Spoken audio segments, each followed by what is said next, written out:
must define your mission. You need to have a mission for what you're doing today. You need to have an intention for what your next task is going to be. What happens is most people just kind of show up and they go, okay, well, I guess I'll do some stuff, but they have no intention whatsoever, so they end up doing too many things that mean nothing towards their mission. You should figure out what is it you desire in life and figure out the steps to get there and start working a plan to get there and minimizing everything else. Getting very clear on the mission, and working the plan. Everything else, guess what it gets? A no. Until you reach that mission or until you're significantly on your way, that you have free resources to be able to focus elsewhere. And that's what people do. They take on too many projects because they're not clear about their mission. Because I'm guessing if you're watching this, you're somebody who wants to add value and make a difference in the world. So anytime someone asks you to do something, you're like, yeah, let me help you. But that might not have anything to do with the quality of life or the objective or the thing that you're trying to achieve or the service you're really intending to offer, right?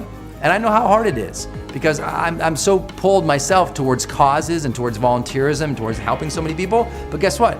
If I help everybody in lots of different areas, I might not make my ultimate mission of serving the people I want to serve the most, of making my dreams come true so I can support more people, of running my business so I can support more people. Meaning it's easy to take your eye off the ball if you don't know what the ball is. And people often have never defined their mission. And if you don't have one right now for this day, if you didn't have a drive, a mission, a written down statement about what you were going to accomplish today, a checklist, a goal sheet, a time management tool that you filled out today, and you're just showing up today and going, well, I guess I'll see what my inbox tells me to do today. And you just respond to everybody else's desires and everyone else's emails, and you're just always in reaction, always responding to everybody. No proactivity towards a mission that you defined yourself, you'll be lost. You'll find that because you never focused on that one thing or moving towards those several things that were your priority, that you're just lost. Because, and here's another thing, focus goes out the window when we don't have progress, right? If we're not progressing towards something, our focus goes out the window. We just don't pay attention to anything. We don't feel good about ourselves. You want to get more focus in your life? Get more progress. As you progress more, you start to get excited. You start to pay attention to things that are working, that are moving you forward, and you start to find more focus in your life. Well, firstly, guys, you have to realize how valuable time is. Time is something that you will truly, truly never get back. And once you grasp the fact that we are actually ticking, our life is ticking. Every single second is part of our life. And I remember there is this website that shows how many hours you've actually got left to live. And once you put it into that perspective and not into a perspective of years, you realize, holy shit, an average age, let's say 75 years old, we haven't got that much time left, right? You have to realize that time is truly limited. And by the way, that's an average age. People can get hit by a bus, and people do get hit by a bus or die in other ways. Your time is limited and nothing is guaranteed. There is no guarantee for tomorrow. There are people here that was yesterday that aren't here today, right? You have to treat every single day as its last. You have to treat every single day as if it was your last. And that's how I get this sense of urgency, and that's why I take immediate action in my life. I come to a realization like, holy shit, if I die tomorrow, what would I do differently today? That's what I always like to think to myself. Realize the value of time. And once you've realized it, you have to start managing time. Managing time is all about basically creating a schedule, right? The highest performers on this planet all have a schedule. So if you do want to allocate a time for a break where you can browse freely, well, schedule it in. But you have to stick to that agenda, and you have to punish yourself if you don't stick to it, okay? So important that you keep a really rigid schedule of your day. That's how every successful people on this planet live their life. They basically schedule everything in. So this is how I operate as well. Stop browsing.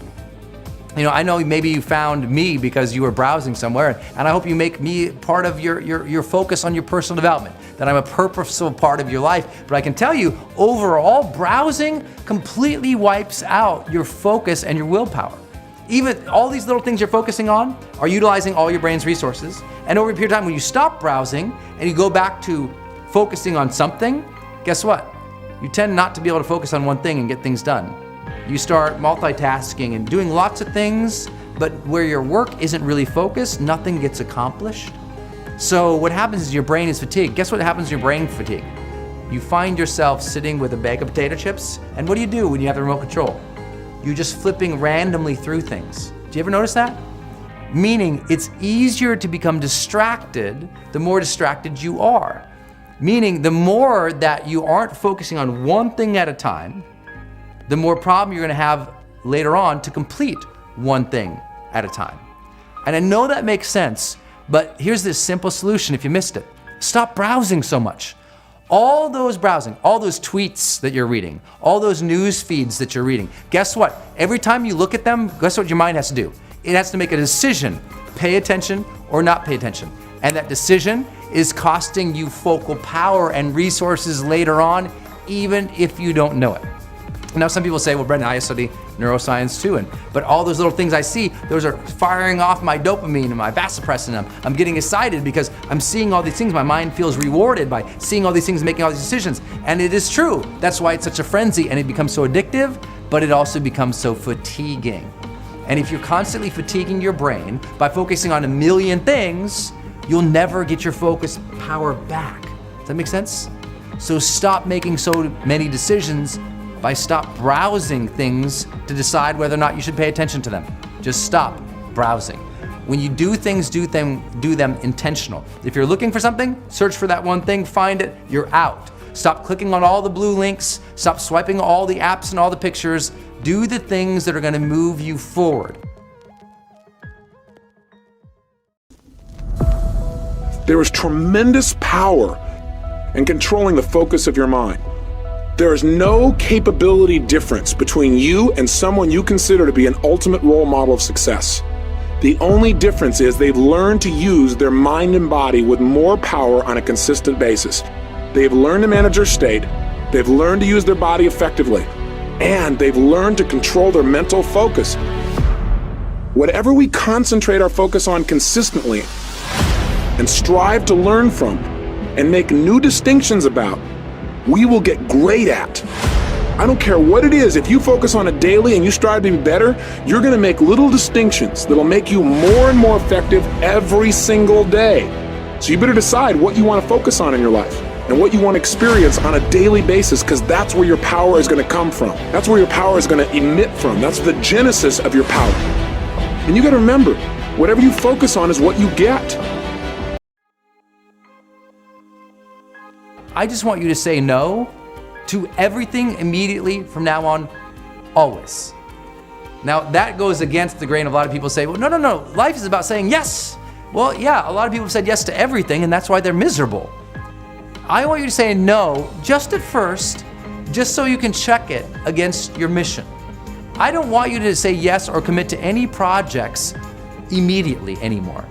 That's what people do. I do want you to commit, but just give yourself like a couple hour break or an evening's break. Make the decision the next day, right? If something comes up and you can do it and you're excited about it and someone asks you to do something, I just say no first. It will teach you to say, no, I'm gonna evaluate that first. I'm gonna put some thought to this to see, should I focus on this right now in my life? Yes or no? And build some criteria for yourself.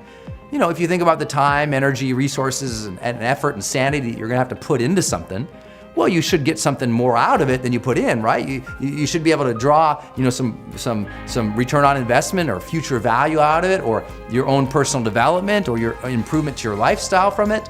But if you're gonna focus on something, make sure it's gonna lead to some kind of result, even if just that result is your true passion, your true love, and your true spirit in it. Otherwise, it's gotta get a no. And what this suggests is that we have to have a greater degree of evaluative time and evaluative criteria in our life if we're ever gonna truly have focus, right? Most people, because they're just saying yes to everything, and they never filter something through criteria to say, yes, no, good for me, bad for me, right now, wrong now. Because they have no criteria, they have no basis for making the decision. They've said yes to too many things, their plate has become too full, and now there's too much to focus on, so they're not even moving forward. Your job is to get back to a very simple level of life, to very simple things to focus on, to do, to focus what we call essentialism or simplicity, to just make sure that you're only focusing on one or two major things at a time. And everything else, you're not allowing the distractions to suck you in, so you click all the links or do all the things that someone else says or reply to everybody else, but you're moving your life forward day by day, little by little. Engage in things that you care about, that you love, that you enjoy, saying no to those that you do not, and move towards every single day, moment by moment, day by day, to those things that truly engage you, to those things that truly energize you and bring enthusiasm into your life. And if you can keep that type of focal power and intention, then you'll start to experience what we call the charged life.